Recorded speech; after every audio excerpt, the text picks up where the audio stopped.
যুঁজ এখন হ'ব 2026 নিৰ্বাচনত যুঁজ এখন হ'ব।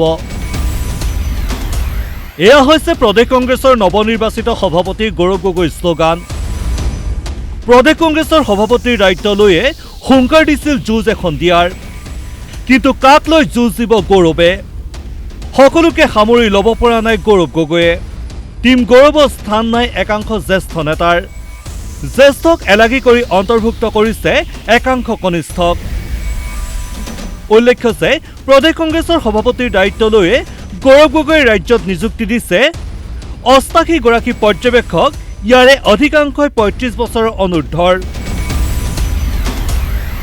উল্লেখ্য যে প্ৰদেশ কংগ্ৰেছৰ সভাপতি গৌৰৱ গগৈয়ে যিটো বাহিনীলৈ 2026ত যুঁজ দিবলৈ সাজু হৈছে, সেই দলটোক লৈ এতিয়া ৰাজীৱ ভৱনৰ ভিতৰে বাহিৰে আৰম্ভ হৈছে ব্যাপক চৰ্চা।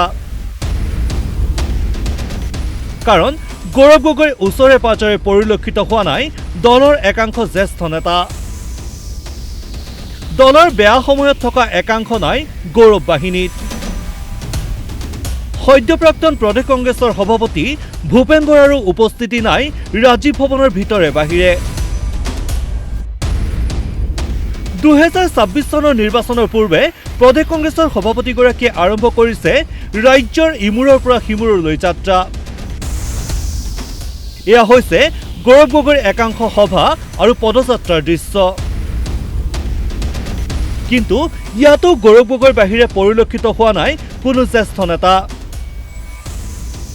নে গৌৰৱ গগৈৰ নতুন বাহিনী প্ৰস্তুত কৰাত আছে নেকি অন্য কোনো এজেণ্ডা? কাৰণ গৌৰৱে অধিক প্ৰাধান্য দিছে ফেন ক্লাবক। নে ভয় খাইছে গৌৰৱ গগৈয়ে?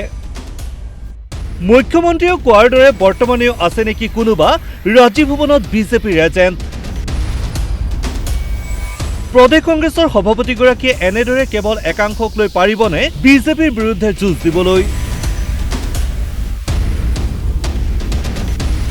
মনীন্দ্ৰ ডেকাৰ ৰিপৰ্ট, DY 365।